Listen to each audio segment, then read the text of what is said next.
Pejabat-pejabat di Batubara, Sumatera Utara membantah terlibat dalam rekaman terkait pengerahan dana desa untuk pemenangan paslon Capres-Cawapres nomor urut 2 Prabowo Gibran yang viral dalam beberapa waktu terakhir.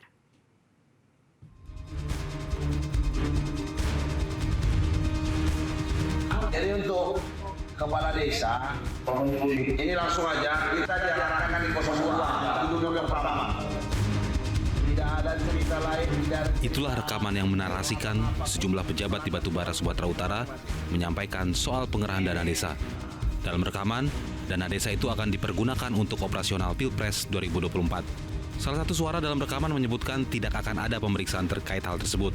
Untuk itu, dia meminta komitmen dalam pemenangan Pilpres.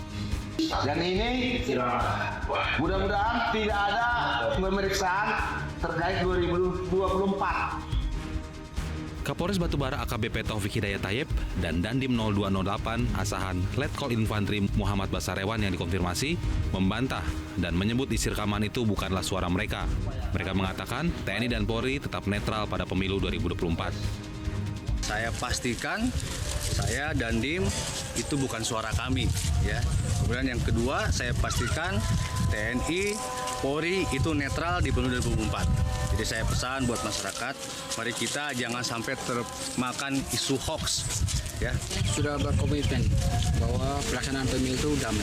Kebetulan saya Dandim membawahi 3 wilayah, Batubara, Asahan maupun Tanjung Balai. Kami sudah komitmen bahwa suara yang ada di video rekaman tersebut bukan merupakan suara kami. Kami pun tidak pernah melaksanakan ada kumpul atau rapat dengan Forkopimda membahas tentang mendukung salah satu calon. Kami TNI Polri tetap menjunjung tinggi netralitas pemilu 2024. Bantahan juga disampaikan Kepala Kejaksaan Negeri Batubara, Amrus Siregar. Ia mengultimatum pihak yang menyebarluaskan rekaman itu untuk meminta maaf secara terbuka. Dan jika tidak diindahkan, maka akan dilaporkan ke pihak yang berwajib. Adalah fitnah dan tidak mengandung fakta dan kebenaran dan berimplikasi tercorengnya nama institusi kejaksaan. Dengan ini saya sampaikan agar pihak yang menyebarluaskan video dan rekaman tersebut agar meminta maaf secara terbuka dalam kurun waktu 1 kali 24 jam setelah konferensi pers ini berlangsung. Apabila dalam waktu yang ditentukan pihak terkait tidak melakukan permintaan maaf, maka kami akan melaporkan ke pihak berwajib. Meski Kejari Batubara telah mengklarifikasi rekaman tersebut, Posko Pemilu 2024 Kejati Sumut akan menelusuri si pembuat rekaman itu dan mencari tahu apa motifnya. Dari Batubara, Sumatera Utara, Catur Haryono, Metro TV. Sementara itu, Menko Polhukam sekaligus Cawapres nomor urut 3 Mahfud MD meyakini Bawaslu akan menangani kasus rekaman dugaan pejabat Batubara mengarahkan dukungan ke salah satu paslon. Mahfud menyarankan agar tetap melakukan pemeriksaan digital forensik untuk memastikan suara siapa yang ada dalam rekaman tersebut.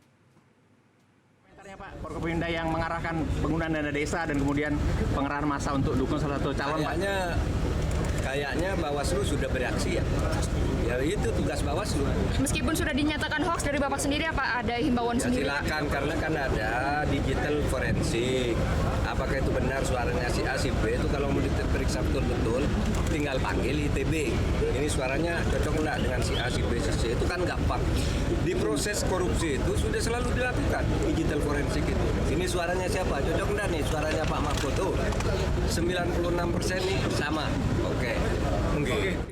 Pihak istana juga buka suara menanggapi video viral Forkopimda di Kabupaten Batubara, Sumatera Utara yang mengarahkan agar dana desa digunakan untuk pemenangan Prabowo Gibran.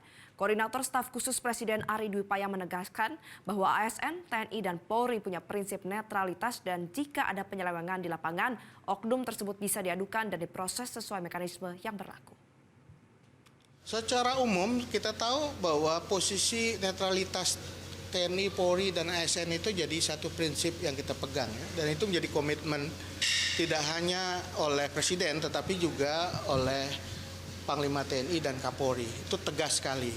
Nah, ketika terjadi sesuatu yang terjadi di lapangan, tentu ini perlu diklarifikasi dan dikonfirmasi ya berkaitan dengan pelanggaran-pelanggaran itu dalam tanda kutip kita sebut sebagai situasi yang di lapangan ya, oknum ya, yang kemudian ada mekanisme untuk melakukan klarifikasi mengenai hal itu, apakah itu melalui Bawaslu, kemudian juga dari Satgas, pengaduan Satgas yang dibentuk oleh Panglima TNI dan juga Kapolri. Sebuah video beredar di media sosial yang diduga Kepala Bidang Sekolah Menengah Pertama Dinas Pendidikan Kota Medan mengarahkan para guru untuk memilih calon presiden nomor urut 2. Tapi yang nomor 2 ada di dalam kekuasaan. Apa itu kekuasaannya? Pak Prabowo itu Menteri Pertahanan. Ya, Wakil Presiden Pak Gibran Mas Gibran adalah anak dari presiden yang dan saya Bapak Ibu, Pak Andi, Pak Trianta mengatakan. Dalam video yang berdurasi 2 menit 15 detik ini, seseorang diduga ASN di Dinas Pendidikan Kota Medan mengatakan ada perintah Wali Kota Medan Bobi Nasution yang merupakan ipar dari Gibran Raka Buming Raka untuk mendukung paslon nomor urut 2 Prabowo Gibran. Dalam percakapan di video tersebut juga menyebutkan calon presiden nomor urut 2 memiliki kekuasaan karena Prabowo sebagai Menhan, sedangkan Gibran wali kota Solo dan merupakan anak Presiden Jokowi. Menanggapi beredarnya video ASN yang diduga mengajak untuk memilih paslon nomor 2, Ketua Bawaslu Medan David Tampu Bolon telah menurunkan tim untuk mengetahui kebenarannya. Saya rasa itulah komitmen yang harus penelusuran, kita ke lokasi, mungkin beberapa teman-teman wartawan sudah ada yang melihat bahwa kita melakukan penelusuran ke sana karena kita harus mengetahui siapa orang-orangnya, di mana lokasinya, jadi harus penelusuran dulu. Ini kita dahulukan Bang, sehingga nanti mungkin kita lakukan klarifikasi dan lain-lain. Kalau dari pengenalan profil barangkali Bang, wajah dan nama yang bersangkutan? Kalau masalah saya namanya Pak Andi Pak, cuma kita itulah maksimal penelusuran bahkan. Jelajahi cara baru mendapatkan informasi. Download Metro TV Extend sekarang.